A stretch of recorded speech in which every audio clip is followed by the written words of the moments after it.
Hi friends, good afternoon friends. Today afternoon lunch friends. వేడి వేడి rice, chicken kurma, పెరుగు చట్నీ. మరి మీరేం చేసుకున్నారో కామెంట్ రూపంలో తెలియపరచండి friends. Okay friends, bye friends.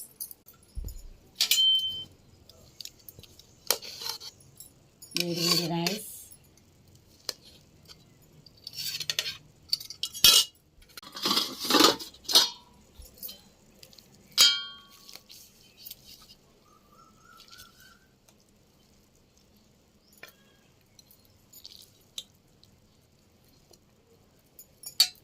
Chicken kurma.